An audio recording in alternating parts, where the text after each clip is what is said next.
Welcome back to Coaches Weekly. I'm Eric Perry, and I'm joined by the cross-country coach, Coach Malachi Allgood. It's me, your boy, Coach Malachi. Coach, thanks for joining me. So, this past week was conference championships. How do you feel coming out of it?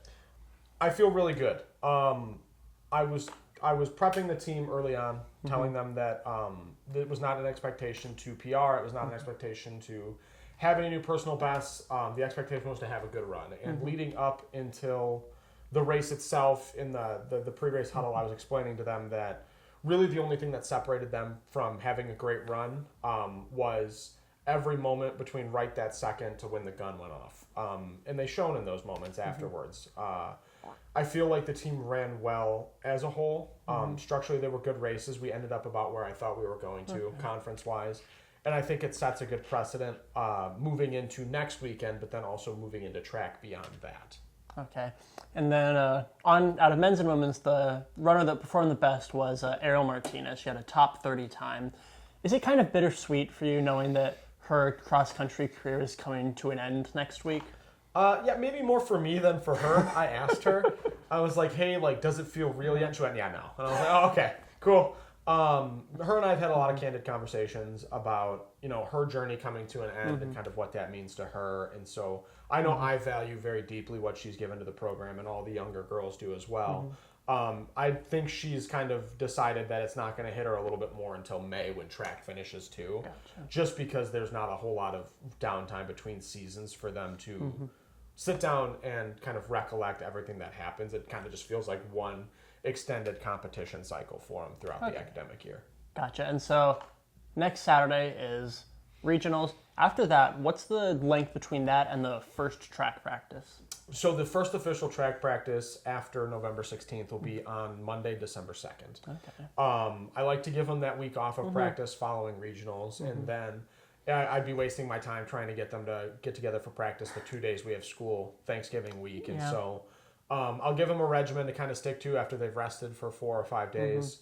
We'll do postseason meetings, things of that nature. And then once we've returned from Thanksgiving, we link up with track one time, 1 week briefly before finals week. And then they go home for Christmas break. Gotcha. And you said that they reached about where you thought they'd be in terms of expectations. Have you been able to see a visible growth and development from the first practice to conference last week? Yes, I think the thing that is the most astounding to me is that the growth that I've seen most prevalently is not physical. A lot of it is mental and spiritual and culturally. They feel like a much more connected team. We ran a time trial yesterday morning, which was how we started our first practice, just so that they could have an idea of where they were at after all of this time. And obviously all of them were faster, but it was a good way to kind of tie a little bit of a bow on the ultra important part of our season between when we first started in preseason to our conference championships, to give them an idea of what progress really looks like. And there was a great energy when they were doing it, even though they were kind of competing against each other as opposed to against other schools. It's nice to see that they are advocating for one another in scenarios that are physically difficult, so that they feel like there is a degree of trust throughout the process. Okay, gotcha. And then what do you tell them to get them to switch the mindset from conference last week to regionals coming up next week? Last one, fast one is the biggest adage that we use. A very common thing that cross-country coaches will say, or running coaches in general will say, is the hay is in the barn. A lot of the work is already done. Now it's time to sort of capitalize on where we've gone. But more so, it's used as a somewhat transitional time in that the heavy workload of the season is out of the way. We did the job. Let's try and have a little bit of fun. Let's have a different approach to this one. Let's enjoy ourselves more than apply an undue pressure as we go into this last, championship. Okay. And how does regionals differ from a conference? Is it more runners as a whole, or how does that? Yes. So our conference has 14 schools in it, 10 of which will compete in cross country. Whereas our region has 40 schools in it, and it goes across 4 different states. Gotcha. So it is a much larger conglomerate of runners.